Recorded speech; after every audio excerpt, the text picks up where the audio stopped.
예, SPSS 모델러를 소개하도록 하겠습니다. 예, SPSS 모델러는 예전 이름이 클레멘타인이었습니다. 그래서 이 클레멘타인이라는 이 소프트웨어는 1989년에 영국의 서섹스 유니버시티에서 인공지능을 연구하기 위해서 유닉스 엑스윈도우 기반으로 만들어진 세계 최초의 데이터 마이닝 솔루션이었습니다. 그래서 이 서섹스 유니버시티의 데이터 마이닝을 연구하기 위해서 이 클레멘타인 소프트웨어를 만들고 이 소프트웨어를 공급하는 학내 벤처로 ISL이라는 회사를 설립을 하였습니다. 그래서 이 설립된 그 ISL이라는 회사를 1998년경에 SPS사가 인수하면서 이름을 SPSS 모델러라고 이름을 붙이게 되었고요. 2012년경에 이제 IBM이 SPS사를 인수하면서 현재는 정확한 이 명칭이 IBM SPSS 모델러가 됩니다. 그래서 IBM SPS 모델러는 현재 19번까지 나왔습니다. 이 자료에는 지금 18버전으로 되어 있습니다만은 19버전까지 출시가 되었고 전 세계 50여 개국에서 판매가 되고 있는 데이터 마이닝 솔루션입니다. 이 IBM SPSS 모델러의 특징은 데이터를 로딩하고 정제 변환하고 예측 모델을 생성하고 그래프로 출력하며 최종 결과를 출력하기까지 이 데이터 마이닝의 전 과정이 하나의 소프트웨어 안에서 이것을 대화 상자, 아이콘, 메뉴 등의 완벽한 구의를 이용해서 비주얼 프로그래밍 환경을 제공하는 소프트웨어다라고 인식하면 되겠습니다. 그래서 여기서 비주얼한 작업 방식이 뭐냐, 즉 비주얼 프로그래밍이 뭐냐, 실제적으로 우리가 프로그램을 작성하는데 코딩 작업을 거치지 않고 그래픽화되어 있는 이 인터페이스 상에서 이 아이콘을 클릭을 해서 마치 그림을 그리듯이 캔버스에 배치를 시키고 연결함으로써 자연스럽게 프로그램이 만들어지는 방식이 비주얼 프로그래밍 방식이다라고 이해하면 되겠습니다. 이와 같은 방식은 최단 시간 내에 다양한 모드를 생성할 수 있는 강력한 베네핏을 제공해 주고 있습니다.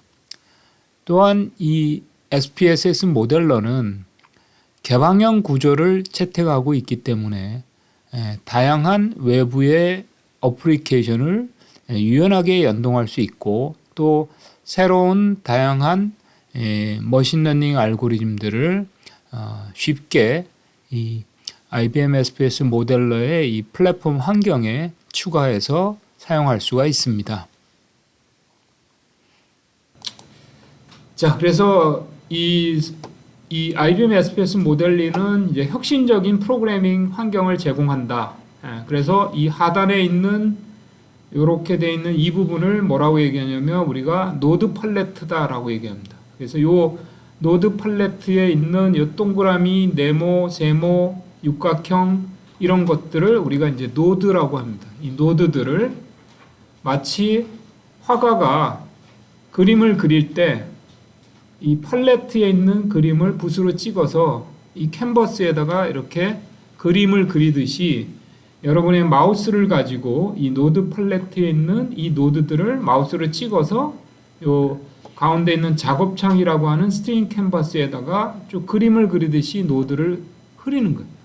그러면 이게 뭐가 돼? 프로그래밍이 되는 거예요. 그래서 이 그 뒷단에는 화면에서 그린 거를 이제 프로그래밍으로 저장해요.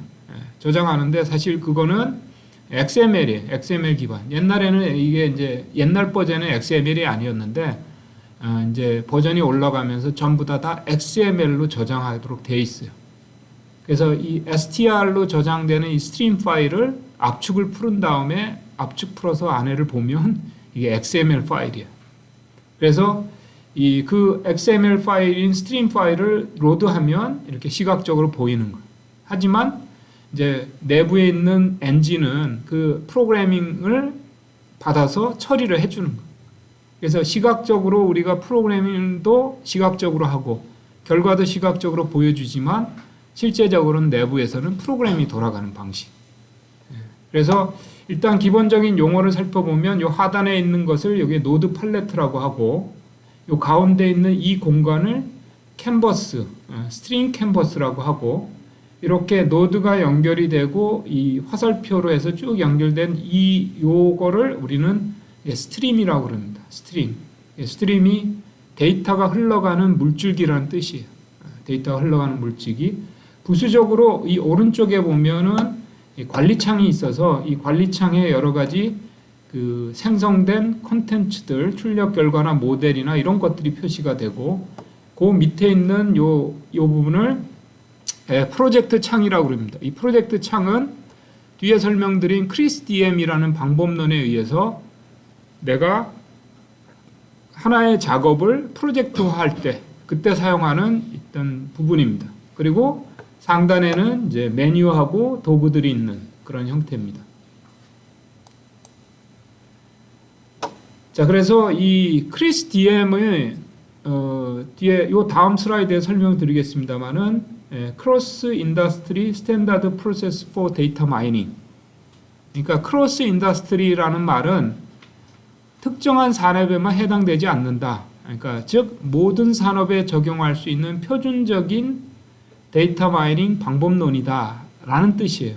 그래서 그 크리스DM에 6단계가 있는데 그 6단계가 비즈니스 이해, 데이터 이해, 데이터 준비, 모델링, 평가, 전개 이 6단계를 효과적으로 지원할 수 있도록 툴이 만들어졌다라는 뜻이에요.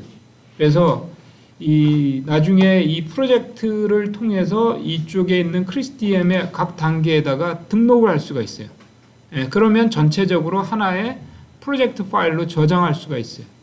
그러면 이게 다른 사람이 앞전에 했던 프로젝트를 이해할 때 이 프로젝트 포맷으로 저장하면 스트림과 산출물과 모델과 이런 것들을 다 효과적으로 관리할 수가 있습니다. 그리고 이제 이 부수적인 소프트웨어가 있는데 부수적인 소프트웨어를 이 모델러와 같이 쓰게 되면 우리가 이제 버전 관리라든지 기타 여러 가지 프로젝트 관리가 됩니다. 그래서 어찌됐든 이 모델러는 데이터 마이닝 표준 수행 방법론인 크리스DM을 효과적으로 지원하고 있다. 그래서 이 크리스DM, 이 앞에 있는 크리스DM을 간략 설명하면 이 크리스DM은 이 SPSS가 인수한 그 전 회사, 이 ISL이라는 회사하고 소프트웨어 회사죠. 이 회사하고 여러분이 자동차 제조회사로 유명한 다이밀러하고 벤츠사가 합병한 다이밀러 벤츠, 그 다음에 이제 유럽에 있는 오헤어라는 컨설팅 회사, 이 회사가 주축이 돼서 기타 몇 가지 회사가 주축이 돼서 이 커뮤니티를 만들었고요. 이 커뮤니티에서 뭘 했냐면 데이터 마이닝을 효과적으로 수행할 수 있는 방법론을 연구하기 시작했어요. 그래서 여러분이 크리스DM을 그 구글에서 검색을 해보시면 지금 오픈되어 있는 자료가 약 98페이지 정도짜리 자료가 나올 거예요. 크리스DM 방법론의 자료 꼭 한번 찾아보시기 바라고요. 우리 회사 데이터 솔루션의 홈페이지에도 자료실 어디인가 이제 번역된 자료가 올라가 있긴 해요. 그래서 그거를 한번 살펴보시면 이게 단순히 한 장짜리가 아니고요. 98페이지짜리예요. 그래서 데이터 마이닝을 효과적으로 수행하려면 각 단계에서 우리가 뭘 해야 되고 어떤 포맷으로 산출물을 만들어야 되고 이런 것들이 다 기술이 되어 있어. 네, 그거를 어떻게 했느냐? 이 수많은 데이터 마이닝 프로젝트를 했던 컨설팅 업체와 이거를 도입하려는 벤츠 회사와 실제 소프트웨어를 개발하는 회사가 한데 마음을 합쳐갖고 그 산출물을 만들어낸 거예요. 거의 1년이 넘게 작업을 해서. 그래서 실제적으로 이렇게 데이터 마이닝 작업을 할 때 꼭 필요한 거고, 이 크리스DM은 이제 당연히 데이터 사이언스에서도 꼭 필요한 방법론이에요. 그래서 기본적으로 간단히 이 크리스DM을 조금 설명해 주면 이 비즈니스 이해와 데이터 이해 단계가 굉장히 중요합니다. 그러니까 이거는 설계를 하기 위한 단계. 설계를 하기 위한 단계인데 우리가 일반적으로 IT 설계에서는 이 시스템의 구조만 봐요. 실제 그 안에 담겨 있는 데이터를 열어보질 않아요. 그러니까 흔히 우리가 이제 프로그램을 설계할 때 데이터 구조인 ERD를 보고 이 업무 프로세스를 살펴보고 컴퓨터 프로그램을 기획한 다음에 처리 프로그램을 짜고 나중에 가서 데이터를 붓거든요. 그게 일반적인 이제 IT 프로세스 개발 방법론인데 이 데이터 마이닝 방법론에서는 꼭 데이터를 열어봐야 돼. 구조만 봐서는 안 돼. 이게 굉장히 많은 시행착오를 겪어요. 실제. 자, 그래서 만약에 우리가 초창기에 많이 했던 데이터 마이닝 주제가 뭐냐면 고객 이탈 예측 모델을 만드는 거야. 근데 고객 이탈 예측 모델을 만드는 고객의 행동을 정교하게 예측할 수 있는 데이터가 과연 충분히 있느냐 하는 거 확인 안 하고요. 데이터 구조만 쳐다보고 이탈 모델을 만들기 시작하면 나중에 쓸모없는 게 만들어지는 경우가 많아요. 왜냐? 과거에 우리가 데이터를 축적할 때는 뭐냐면 트랜잭션 데이터만 있었어. 고객의 생각 데이터, 감정 데이터, 태도 데이터 이런 게 없었어. 근데 우리나라에서 고객이 이탈하는 가장 큰 원인은 감정적인 원인이야. 논리적인 원인이 아니에요. 그러니까 우리가 데이터를 기반으로 과거에 이탈 모델을 만들면 쓸모가 없어진다. 나중에 안 맞는다. 그래서 제일 중요한 게 우리가 데이터 마이닝 어떤 목표로 데이터 마이닝을 하려고 하느냐는 목표를 설정하는데 이 목표가 과연 데이터로 가능한지 여부를 속된 말로 데이터를 열어봐야 됩니다. 그게 바로 데이터 이해 단계. 그래서 초기 데이터를 수집하고 앞에 설정한 목표를 과연 얘가 할 수 있는지 우리가 갖고 있는 데이터의 퀄리티는 얼마만큼 뛰어난지 이런 거를 열어봐야 돼. 그런 다음에 그게 만약에 불충분하면 목표를 다시 재수정하는 거예요. 그래서 여기 보시면 비즈니스에서 데이터 이해로 화살표가 같죠. 반대로 또 데이터 이해에서 다시 비즈니스로 돌아오는 화살표가 있죠. 그러니까 이 상호작용을 해야 돼. 목표를 설정하고 데이터를 열어보고 아니면 목표를 수정하고 또 열어보고. 그래서 이 작업이 굉장히 중요한 작업이에요. 그래서 여기에서 어떻게 하느냐가 전체 프로젝트의 성과를 좌우합니다. 이게 그래서 실제 우리가 이 비즈니스와 데이터에 시간을 적게 쏟으면 전체 프로젝트가 실패할 가능성이 굉장히 높아. 자, 그리고 이제 또 한 가지 해야 되는 게 있어요. 과거에 우리가 굉장히 실패한 사례 중에 하나가 비즈니스 이해와 데이터 이해를 잘못하면서 설계를 잘못한 경우가 많아요. 그게 뭐냐? 이 성공의 목표를 여기서 설정하는 거야. 자, 지금 고객 이탈 모델을 만들어. 자, 그런데 이게 모델링 관점만 생각하시면 안 됩니다. 절대. 뭐까지 생각해야 되냐면 비즈니스적인 관점의 목표를 세우는 거야. 자, 이 고객 이탈 예측 모델을 만들어. 어떻게 쓰려고 하는데 이거를 확인하는 거야. 근데 과거에 우리가 굉장히 실패한 사례가 뭐냐면 고객 이탈 모델을 만들어서 이탈 가능성이 높은 고객을 우리가 컨택해 갖고 열심히 하면 이탈률이 줄어들 거야. 이렇게 했어요. 그런데 고객 이탈률을 정교하게 만들어도요. 그 고객을 컨택할 수 있는 시스템이 안 갖춰져 있어, 회사에. 그러면 결국은 어떻게 되냐면 이탈 모델만 정교하게 만들어요. 0점에서 100점 사이에 소수점 이하까지 되게 얘가 이탈할 확률이 99.9%야. 이 고객은 이탈할 확률이 0.3%야. 근데 실제적으로 나중에 적용할 때 어떻게 하냐면요. 이탈 가능성이 높다, 보통이다, 낮다. 그렇게 해서 적용해. 왜? 우리 회사가 고객을 컨택하는 방법이 그렇게 정교하게 완투원으로 컨택이 안 돼. 그러니까 집단을 나눠서 컨택하거든요. 그럼 뭐야? 목표가 뭐냐면은 정교하게 이탈률이 예측할 필요가 없는 거야. 그러니까 아주 이탈 가능성이 높다, 보통이다, 낮다만 예측해 주면 되는 거를 열심히 모델을 만든 거야. 근데 결국은 안 쓰는 거야. 그런 예가 허다해요. 그래서 이 비즈니스 상황에서 뭐까지 살펴봐야 되냐면 이 예측 모델이나 머신러닝 모델을 만들면 얘를 이 회사가 어떻게 쓸 건지 어디까지 쓸 수 있는지를 확인하는 게 굉장히 중요해요. 그래서 그 목표를 설정하는 거예요. 야, 이 정확도가 70% 80%될 필요가 없어. 60%만 되면 돼. 라는 거를 여기서 결정하는 거예요. 뭘 보고? 이 회사의 비즈니스를 보고. 그래서 평가 기준을 만든 거예요. 그래서 이게 이제 우리가 초창기에 데이터 마이닝 프로젝트 하면서 굉장히 실패한 사례입니다. 그래서 이 비즈니스 이해와 데이터 이해는 굉장히 중요하다. 그리고 특히나 중요한 게 이 전체 프로젝트의 평가하는 기준을 여기서 만들어줘야 돼. 그래서 그것에 의해서 평가 기준을 만들고 그 다음은 이제 하는 일이 좀 다소 기계적인 겁니다. 데이터를 준비하고 모델링하고 여기에 평가를 하는 요 작업은 예를 들어서 모델링 했는데 모델링의 결과가 안 좋아. 그럼 추가적으로 데이터를 확보하거나 데이터를 다시 조정하는 이 작업들을 하는 거예요. 근데 정말 이 전체 단계에서 제일 중요한 거는 이 비즈니스 이해와 데이터 이해다. 여기에서 잘못되면 뒤에가 잘못되는 케이스가 허다합니다. 근데 안타깝게도 많은 프로젝트를 해보면 우리가 비즈니스를 잘 몰라요. 여러분이 오늘은 통신회사 하다가 내일은 유통회사 가고요. 모레는 제조회사 가잖아요. 그 다음에는 금융회사 가서. 그러니까 이 비즈니스를 제일 아는 사람이 누구냐면 현업이에요. 근데 현업은 뭘 몰랐냐면 이 데이터 분석하고 하는 걸 몰라. 그래서 현업이 데이터 마이닝을 잘하냐? 아니에요. 현업은 비즈니스는 잘하는데 뭔 모르냐면 데이터 분석하고 모델링 이걸 몰라. 그래서 가장 이상적으로 데이터 마이닝이 성공적으로 하려면 현업의 비즈니스를 잘 아는 사람한테 데이터 마이닝을 가르치는 거야. 데이터 과학을 가르치는 거야. 이게 가장 이상적이에요.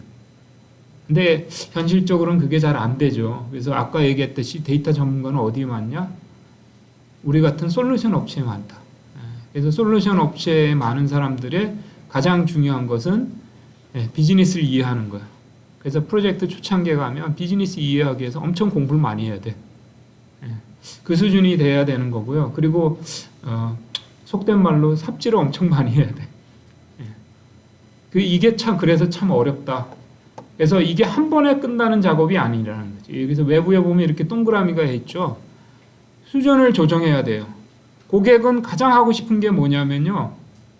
가장 효과가 나는 거. 그러니까 너네 데이터 마이닝 도입하려는데 혹은 데이터 과학 도입하려고 하는데 혹은 빅데이터를 도입해서 활용하고 싶은데 가장 하고 싶은 게 뭐야? 라고 물어보면 대부분 효과가 제일 큰 거. 그게 뭐냐면은 공통적으로 효과가 제일 큰 건 뭐냐면 적발이에요. 적발. 사기 적발. 왜? 적발을 하면 할수록 바로 금전적으로 효과가 나타나죠. 근데 데이터 마이닝, 데이터 과학 모델링에서 가장 어려운 게 적발이야. 적발 모델. 프로드 디텍션이라는 모델. 이게 제일 어려워.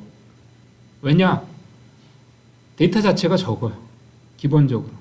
그리고 걔를 알려면 의심스러운 행위의 패턴이잖아요. 정상의 패턴부터 이해하기 시작해야 돼. 그러니까 고객은 적발 모델을 하고 싶어라고 비즈니스 이해에서 나왔어. 데이터를 열어보고 과거의 상황을 보면 이거는 불가능합니다. 뭐부터 해봐야 되느냐? 정상적인 패턴 연구부터 해봐야 됩니다. 그래서 목표를 다시 낮추는 거예요. 그렇게 해서 프로젝트를 진행하고 그 결과 산출물이 어느 정도 활용이 되면 이제 높은 수준의 프로젝트로 올라갈 수 있는 거예요. 그래서 그 다음 프로젝트에는 적발 모델을 하고 있습니다. 라고 얘기하는 거예요. 또 한 가지 사례를 예를 들으면 이런 거예요. 저희가 이제 고속도로 통행량 예측하는 프로젝트를 처음에 시작했는데 그때 이제 고객사에서 가장 알고 싶었던 게 뭐냐면 특송기간이라고 얘기하는 거예요. 그러니까 명절 때 서울에서 출발해서 대전까지 얼마 걸려. 추석 때, 설날에. 소요시간을 알고 싶은 거야. 그것도 평상시가 아니라 특수한 기간에. 자, 그러면 추석이나 명절 때 얼만큼 시간이 걸리는지를 알려면 뭐부터 알아야 되냐면 평상시에 얼만큼 걸리는지를 알아야 돼. 그 다음에 소요시간이 얼만큼 걸리는지를 알려면 뭘 알아야 되냐면 교통량을 알아야 돼. 소요시간에 가장 큰 영향을 주는 게 교통량이에요. 차가 한 대도 없어. 그럼 어떻게 해야 돼요? 고속도로에 지가 달릴 수 있을 만큼 달리겠지. 근데 차가 많으면 달리고 싶어도 못 달리잖아요. 그러니까 이제 그 단계가 있는 거예요, 단계가. 그래서 근데 대부분의 이제 고객들은 가장 효과가 나타나는 걸 알고 싶어 하는데 사실은 그걸 알려면 그 전에 목표를 알아야 돼. 뭐 그런 예는 수도 없이 많습니다. 그래서 뒤에 이제 우리가 하면서 이 시간이 되면 그런 얘기들을 설명할 거고요. 이 크리스티엠은 굉장히 중요한 거기 때문에 꼭 세부적인 내용들을 꼭 살펴보시고 가셔야 되고요. 그 다음에 이제 이 마지막 요 전개라는 것 자체도 굉장히 중요합니다. 전개는 뭐냐면 써야 돼. 데이터 마이닝은 혹은 데이터 과학은 쓰지 않으면 효과가 안 나타나요. 근데 우리나라 초창기에 데이터 마이닝 초창기에 엄청 노력을 하면서 실패 사례가 엄청 많은데요. 다 어디에서 실패했느냐? 안 써서 실패야. 열심히 만들어도요. 쓰지 않으면 꽝이야. 근데 그래서 이 데이터 마이닝 모델을 만든다든지 데이터 과학 인사이트를 발견하고 뭐 모델 만들고 이것도 중요하지만 이 모델을 쓰도록 설득하는 게 더 힘들어. 근데 과거의 그 역할보다 요즘 데이터 사이언티스트의 역할이 쓰게 하는 게 더 중요하다. 쓰게 하려면 어떻게 해야 돼요? 어려우면 안 돼요. 어려우면 안 써. 쉽게 쓸 수 있도록 만들어줘야 돼. 그래서 아까 고객 이탈 예측 모델을 만드는 것보다 더 중요한 게 이거를 실제 고객을 접점에 있는 사람들이 쉽게 쓸 수 있도록 시스템으로 만들어줘야 돼. 그게 더 어려워. 그래서 실제 데이터 마이닝 프로젝트에서도 굉장히 중요한 부분이 바로 이 전개라는 거, 디플로이먼트라는 부분. 그래서 디플로이해서 데이터 마이닝이 만들어낸 결과물을 쓰는 사람들이 다 데이터 마이닝 지식이 있는 사람이 아니라고. 이 사람들을 우리가 뭐라고 하냐면 캐주얼 마이너. 그래서 요즘 말로 얘기하면 전 회사의 직원이 고객 접점에 있는 사람이 캐주얼 데이터 사이언티스트가 돼야 돼. 그러니까 데이터 사이언티스트가 만드는 산출물을 이해할 수 있어야지 된다는 거예요. 그리고 비즈니스에 활용할 수 있도록 만들어야 된다. 이게 안 되면 이 프로젝트는 실패하는 거예요. 자, 일단 그 크리스티엠이 굉장히 중요하다 보니까 너무 많이 설명을 했고요. 이제 다시 이제 모델러로 돌아오면, 자, 모델러는 버튼이 3개를 이용합니다. 버튼이 원래 처음에 모델러를 설계했을 때 3버튼 마우스를 이용하도록 되어 있어요. 그래서 왼쪽 버튼, 오른쪽 버튼, 가운데 버튼. 근데 이제 요즘 마우스는 미들 버튼이 없죠. 그래서 미들 버튼 대신에 역할을 하는 게 필이에요, 필. 그래서 필을 갖다가 이렇게 꾹꾹 눌러서 가운데 버튼 역할을 합니다.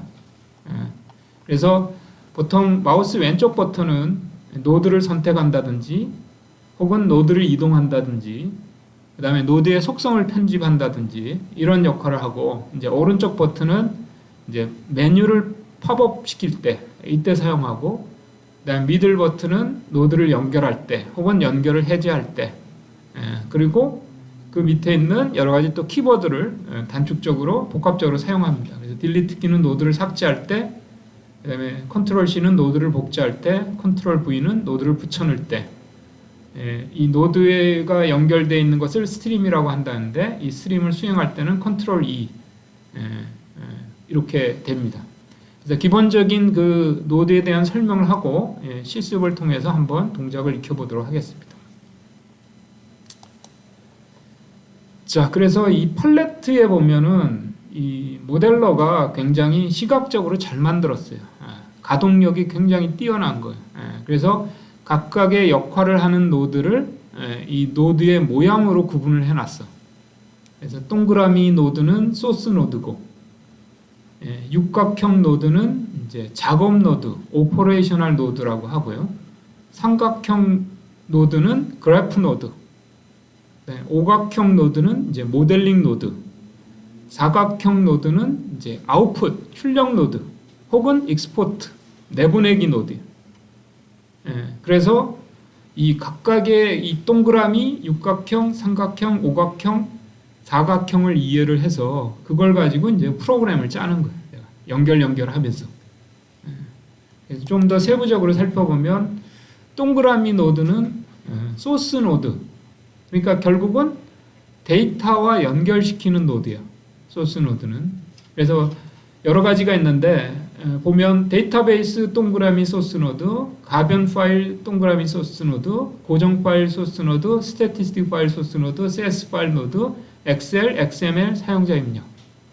그래서 이게 이제 만약에 여러분이 이제 이 IBM SPS 모델러를 IBM 클라우드에 탑재되어 있는 거기에 들어가 보시면 뭐가 생기냐면 거기에 하둡 동그라미도 있고 스파크 동그라미도 있고 여러 가지가 있어요.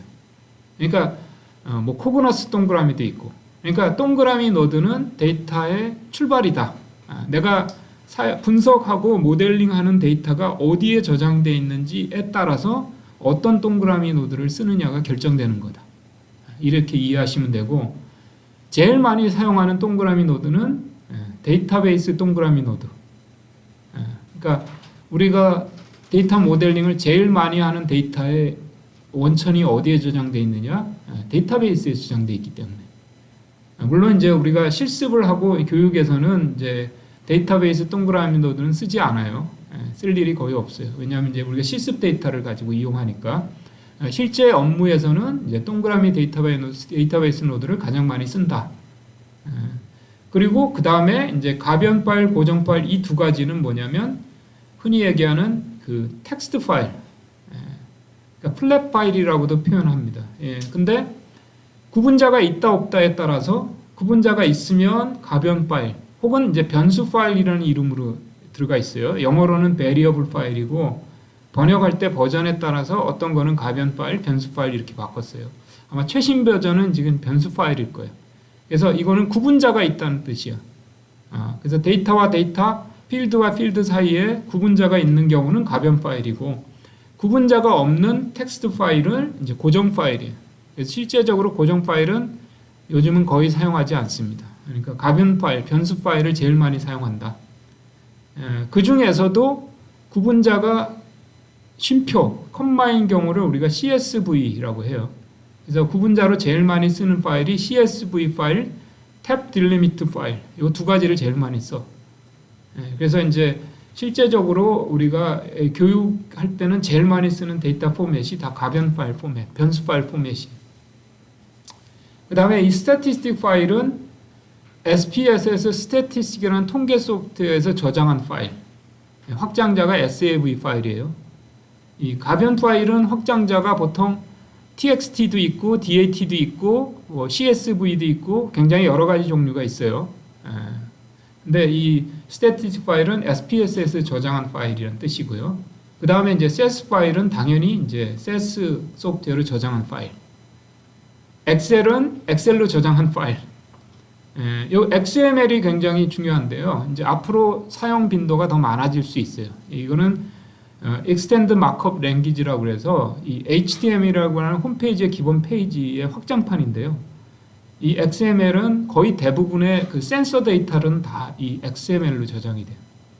센서에서 있는 저장된 데이터, 계측기나 이런 데이터는 다 XML이다. 그리고 그래서 이거를 semi-structured 데이터들을 읽을 때 사용하는 거라고 생각하시면 되고, 사용자 입력은 뭐 소량의 데이터를 그냥 직접 타이핑해서 입력할 때 쓰는 거예요. 그래서 거의 사용되지 않습니다. 그래서 일반적으로 제일 많이 사용되는 게 데이터베이스 노드, 그 다음이 가변 파일, 그 다음에 XML, 뭐 XML, 엑셀 파일, XML 이 정도 순서를 제일 많이 있고요. 그 다음에 우리 교육할 때는 스태티스틱 파일도 많이 쓸 겁니다. 그 정도로 생각하시면 돼요. 그래서 내가 어떤 데이터를 부르느냐에 따라서 이 동그라미 노드가 결정이 된다고 보시면 되고요. 그 다음에 이제 육각형은 크게 이제 두 가지로 구분을 하고 있어요. 레코드 단위의 오퍼레이션 혹은 이제 필드 단위의 오퍼레이션. 그래서 데이터베이스 용어에서 이 행과 열을 뭐라고 부르냐면 필드와 레코드라고 그래요. 우리가 통계 소프트에서는 변수와 케이스라고 하죠. 그래서 이 모델러의 용어는 상당 부분이 또 데이터베이스 용어를 써요. 그래서 레코드 단위, 데이터베이스의 레코드 단위의 어떤 매니플레이션을 해야 될 때, 그때 이 레코드 작업 육각형을 사용하는 거예요. 그래서 선택, 표본, 균형, 통합, RFM 통합, 정렬, 병합, 추가, 구별. 그래서 이 단어의 이름만 여러분이 잘 보셔도 이게 어떤 매니플레이션, 어떤 오퍼레이션을 하는 건지 약간은 짐작해 볼 수가 있어요. 그리고 이제 모델러의 최대 장점 중에 하나가 이 육각형이 되게 많다. 매니플레이션 하는 게 거의 프로그램을 직접적으로 안 해도 이 비주얼 프로그래밍으로 얼마든지 데이터를 핸들링할 수 있다는 게 최대 장점입니다. 그래서 이 각각의 기능은 실제 우리가 매니플레이션을 하면서 다시 익혀보도록 하겠습니다. 필드 작업도 마찬가지. 필드 단위의 데이터 매니플레이션, 오퍼레이션을 하는 거예요. 유형, 필터, 파생, 앙상블, 채움, 익명, 재분류, 구간화. 뭐 여기 교재에 다 언급하지 않은 새로운 육각형도 엄청 많고요. 이 모델러는 아까 얘기했듯이 우리가 기능을 쉽게 추가할 수 있다고 그랬잖아요. 그러니까 여러분이 새로운 육각형이 필요하면 만들어 넣을 수가 있어요. 기존에 있는 육각형을 개선할 수도 있고. 그래서 일반적인 비즈니스 유저들이 프로그램을 직접 안 짜고도 이 육각형을 많이 제공해 주면 훨씬 더 다양하게 데이터를 다룰 수 있어요. 엔지니어링을 할 수 있다는 뜻이에요. 데이터 엔지니어링을 위해서는 꼭 필요한 여러 가지 기능들을 육각형으로 담고 있습니다. 자, 더 많이 있어요. RFM 분석, 파티션, 이분 변환, 재구성, 전치, 시간 간격, 히스토리, 필드 재정렬. 이 중에 이제 뭐 다 우리가 다뤄볼 수는 없습니다만 뒤에 또 설명을 하도록 하겠습니다. 자, 그리고 이제 삼각형은 이제 그래프 노드. 삼각형은 그림 그대로 데이터를 그래프로 보여주는 거. 영어는 그래프인데 여러분이 이제 영어에 보면 그래프가 있고 차트가 있고 픽처가 있고 또 뭐가 있어요? 플랫이 있죠. 굉장히 헷갈리죠. 차트, 그래프, 플랫. 무슨 차이점이 있는지 아세요? 우린 다음 그걸 뭐라고 그래요? 도표라고 그래요. 똑같은 말로 불러요. 물론 이제 차트를 차트라고 하기도 하고. 그래서 여기 다중도표는 멀티플 플랫이고요. 위에 있는 도표는 플랫이고 어떤 거는 차트고 근데 우린 다 도표라고 불러요. 그래서 도표는 기본적으로 구성 요소가 뭐냐면 그림과 숫자로 돼 있어요.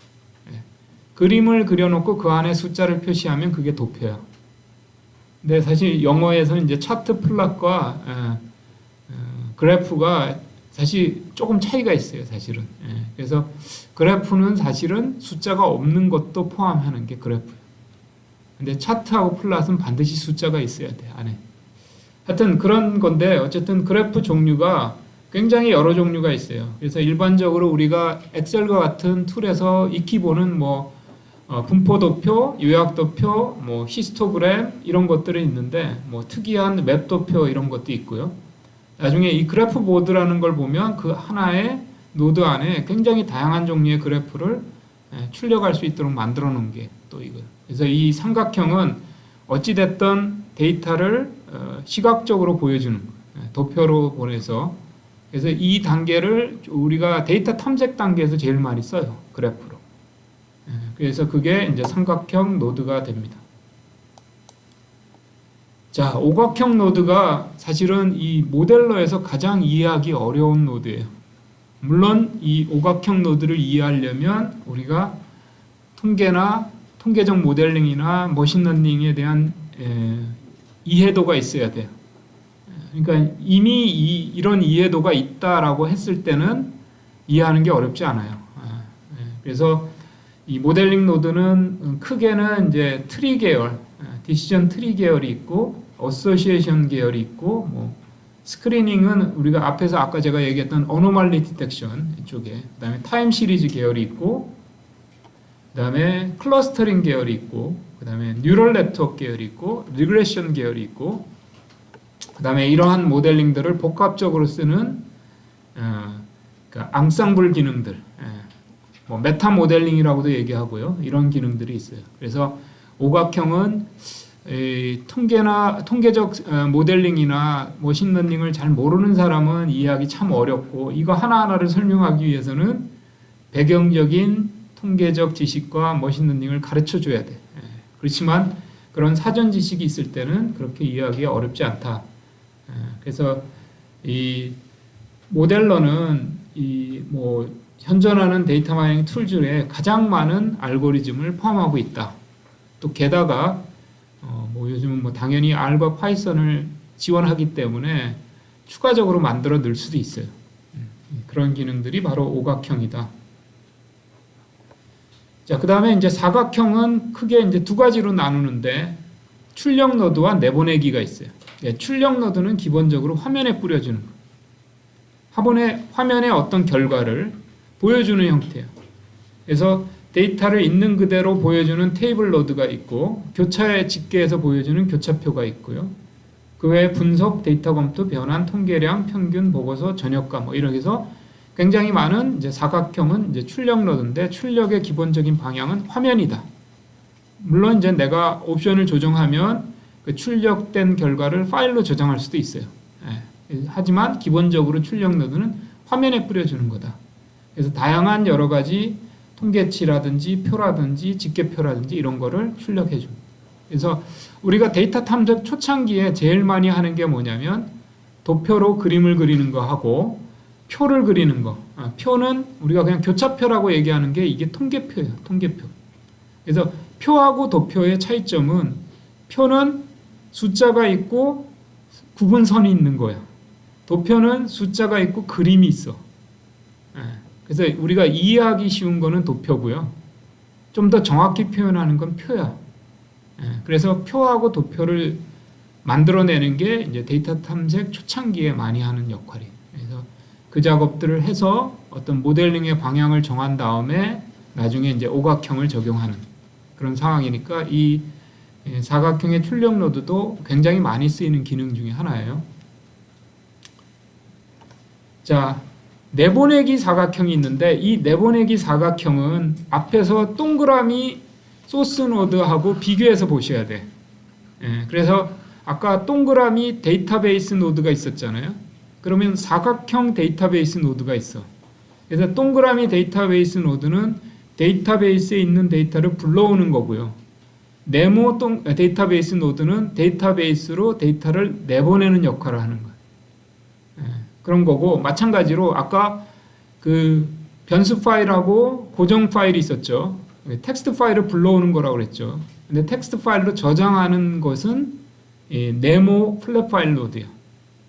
그래서 동그라미 변수 파일 로드로 텍스트 데이터를 읽어서 내가 여러 가지 처리를 한 다음에 그 결과를 다시 텍스트 파일로 저장하고 싶어. 그러면 맨 마지막에 네모 플랫 파일을 쓰는 거예요.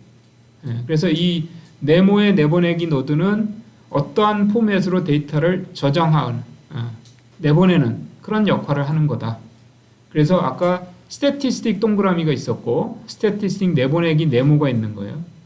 동그라미 엑셀이 있었고 여기 네모 엑셀이 있는 거예요. 동그라미 세스가 있었고 이 네모 세스 출력 노드가 있는 거예요. 동그라미 XML 노드가 있었고 네모 XML 노드가 있다. 그래서 이 네모의 내보내기 노드는 내보내는 역할을 한다. 그래서 우리가 데이터 마이닝의 최종적인 결과는 대부분 머신러닝 모델링이나 통계적 모델링의 최종적인 결과는 뭐냐면 스코어로 나타나요. 스코어. 이탈 예측 모델을 만들면 이탈 가능 스코어라는 게 만들어지고요. 고객의 구매 가능 스코어는 우리가 상품 분석할 때 많이 쓰는 건데 그게 뭐예요? 고객의 구매 가능 스코어로 만들어지죠. 모든 최종 결과물들은 대부분 스코어로 만들어요. 그러면 그 스코어를 일반적으로 어떻게 하냐면 데이터베이스에 라이트를 한 다음에 그 스코어를 고객 접점에 있는 사람들이 다양하게 조회하고 활용할 수 있도록 시스템을 만들어요. 그게 이제 스마트폰 기반으로 만들고 웹 기반으로 만들고.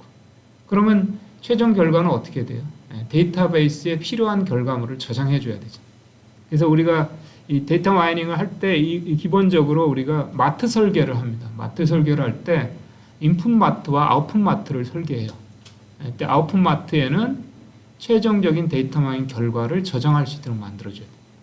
그래서 그거를 이 동그라미 데이터베이스 노드를 이용해서 인풋 마트에 있는 데이터를 불러오고 나중에 최종 모델물 결과는 아웃풋 마트에 이 네모 데이터베이스 노드를 이용해서 기록해 주는 거예요. 그래서 그 작업을 하루에 한 번씩 하면 데일리 베이스 스코어링을 하는 거고요. 1시간마다 한 번씩 할 수도 있고요. 실시간으로 10초마다 한 번씩 할 수도 있어요. 그런 것들을 우리가 전체 데이터 마이닝 전개 계획을 세울 때 다 정하는 거예요. 그러니까 그게 되게 어려운 거야. 그러니까 내가 데이터 마이닝의 전체적인 흐름을 쫙 다 알고 이 내가 사용할 데이터베이스 도구들의 이 내용들을 다 알아야지만 그거에 맞춰서 전체 계획을 쫙 세우는 거예요. 일정 계획서부터 시작해서. 그러기 때문에 제가 아까 초반에 얘기했듯이 이제 가면 갈수록 그런 고급 데이터 사이언티스트는 필요해지고 중간 단계는 이제 점점 이제 사람이 하는 게 아니라 기계가 해줄 거예요. 설계만 하면 그 다음에 모델 만드는 거는 기계가 알아서 해주는 시대. 그래서 어쨌든 SPS 모델러 기능 중에서 전체적으로 데이터를 불러서 처리를 하고 탐색을 하고 모델을 만들고 최종 결과를 보내는 그 전 과정을 직접적인 코딩 프로그래밍 없이 비주얼 프로그래밍을 할 수 있도록 이 노드들을 쫙 만들어 놓은 거예요. 그게 이제 굉장히 큰 SPSS 모델러의 장점입니다. 그다음에 이제 슈퍼노드라는 기능이 있는데요. 이 슈퍼노드 기능은 기존에 있는 노드들을 이렇게 캡슐링 하는 거예요. 캡슐링. 캡슐에 싸는 거예요. 슈퍼노드 안에다가 싸버리는. 그래서 일반적인 그 비즈니스 유저들이 이 스트림을 볼 때 너무 노드가 많으면 이해하기가 어렵거든요. 그리고 다른 사람이 만든 노드 스트림을 갖다가 이해하려고 할 때는 너무 노드가 많으면 이해하기 어려우니까 이거를 이렇게 싸는 거예요. 이렇게 보면 여기 주간 통화 비율, 야간 통화 비율 이런 거 다 필드를 파생하는 거거든요. 필드를 파생하는 건데 세부적인 건 알 필요가 없다. 그러니까 이렇게 해서 캡슐을 해서 제목을 필드 추가라고 붙여주는 거예요.